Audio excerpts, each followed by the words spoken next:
जय श्री राधे कृष्ण। आइए आज आप सब जानेंगे वर्ष 2025 फाल्गुन मास शुक्ल पक्ष में आमल की एकादशी का व्रत कब धारण किया जा रहा है। तो जानेंगे व्रत के शुभ मुहूर्त के बारे में, पारण समय के बारे में, व्रत का पारण कब और किस चीज से किया जाएगा, इस दिन भगवान को किस वस्तु का भोग लगाना चाहिए, इस दिन क्या करनी चाहिए नहीं करनी चाहिए।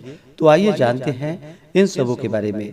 आप सभी भक्तों को आमल की एकादशी व्रत की ढेर सारी शुभकामनाएं। आप सभी के जीवन में लक्ष्मी नारायण की कृपा से आप सभी को सभी प्रकार के सुख और समृद्धि की प्राप्ति हो। हिंदू धर्म में एकादशी व्रत का अपना विशेष महत्व माना गया है। यह सभी प्रकार के पाप और ताप को नष्ट करने वाली है। यह व्रत जो कि प्रत्येक माह के कृष्ण पक्ष और शुक्ल पक्ष की एकादशी तिथि के दिन धारण किया जाता है। इसे एकादशी या 11 व्रत के नाम से जाना जाता है। यह व्रत भगवान विष्णु भगवान श्री कृष्ण को अति प्रिय होता है।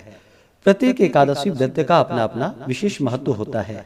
उसी प्रकार से फाल्गुन मास शुक्ल पक्ष की आमल की एकादशी व्रत का अपना विशेष महत्व माना गया है। यह व्रत जो कि सभी व्रतों में उत्तम माना जाता है। इस दिन आमले के वृक्ष की पूजा की जाती है तथा आमले के वृक्ष के नीचे भगवान विष्णु, माता लक्ष्मी तथा भगवान विष्णु के परशुराम स्वरूप की पूजा करनी चाहिए। इस दिन आमले वृक्ष के नीचे जो कि कलश को स्थापित करके कलश में जल, सुपारी, द्रव्य, पंचरत्न आदि डाल करके, आम्र पल्लव डाल करके उसके ऊपर एक पूर्ण पात्र रख करके भगवान परशुराम जी की प्रतिमा को स्थापित करनी चाहिए। और फिर भगवान विष्णु, माता लक्ष्मी, भगवान परशुराम का जो कि गंध, पुष्प, धूप, दीप आदि से पूजा करके इस दिन आमले का भोग लगाना चाहिए और उसे प्रसाद के रूप में ग्रहण भी करना चाहिए। भगवान विष्णु का जब भी पूजन किया जाता है तो उन्हें तुलसी दल अवश्य ही अर्पित करनी चाहिए और नैवेद्य के भोग में भी तुलसी दल डाल करके भगवान को भोग लगाना चाहिए।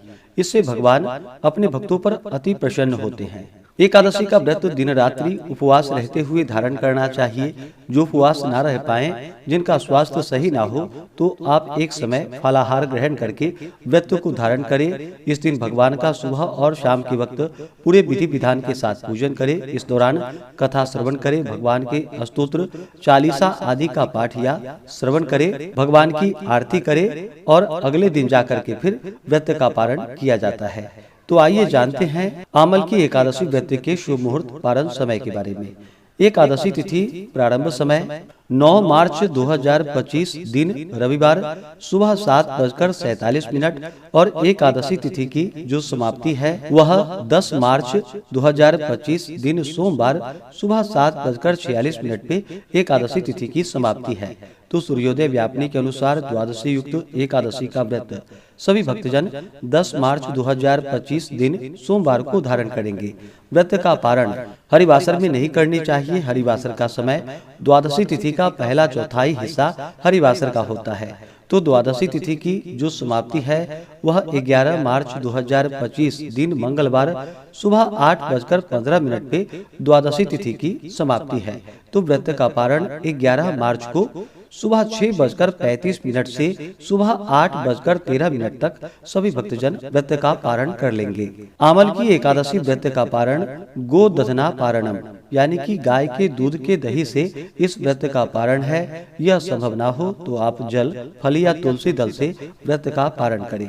एकादशी तिथि के दिन 10 मार्च को ब्रह्म मुहूर्त का समय सुबह 4:59 से सुबह 5:48 तक होगा। सूर्योदय का समय सुबह 6:12, सूर्यास्त शाम 6:04 होगा। 10 मार्च को राहु काल का समय सुबह 7:41 से सुबह 9:10 तक होगा और 11 मार्च को दोपहर 3:06 से शाम 4:35 तक होगा।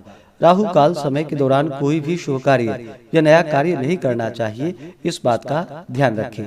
नक्षत्र पुष्य होगा रात्रि 12:51 तक। उसके बाद अश्लेषा नक्षत्र होगा। 3 मार्च को योग योगी शोभन योग होगा दोपहर 1:57 तक। उसके बाद अतिगंड योग होगा। 3 मार्च को सर्वार्थ सिद्धि योग बन रहा है जो कि सुबह 6:36 से रात्रि 12:51 तक होगा, जो कि बड़ा ही अच्छा सहयोग बन रहा है। विजय मुहूर्त का समय 3 मार्च को दोपहर 2:30 से दोपहर 3:17 तक होगा। जो भी व्रती हैं, व्रत के दौरान शुद्ध और सात्विकता का पालन करना चाहिए, ब्रह्मचर्य का पालन करना चाहिए, तामसिक वस्तुओं का, नशीले पदार्थों का सेवन नहीं करना चाहिए। पूर्ण भक्ति भाव से भगवान विष्णु, माता लक्ष्मी और भगवान विष्णु के परशुराम स्वरूप की इस व्रत में पूजा करनी चाहिए। आंवले के वृक्ष की पूजा करनी चाहिए। जिस प्रकार से पीपल के वृक्ष को पूजनीय माना गया है, उसी प्रकार से आंवले के वृक्ष को पूजनीय माना गया है। आंवले के वृक्ष की पूजा करने से भगवान विष्णु, माता लक्ष्मी, भगवान शिव का कृपा विशेष प्रकार से प्राप्त होता है। तो आशा करता हूँ कि यह जानकारी आपको अच्छा लगा हो। इसी प्रकार से ज्ञानवर्धक जानकारियाँ प्राप्त करते रहने के लिए, व्रत पूजा के बारे में जानने के लिए, कथा को सुनने के लिए चैनल पे अगर आप पहली बार आए हैं तो चैनल को लाल बटन दबा करके सब्सक्राइब करें, साथ में बेल आइकन घंटी को दबाएं ताकि आने वाली वीडियो का नोटिफिकेशन आपको समय से मिलता रहे।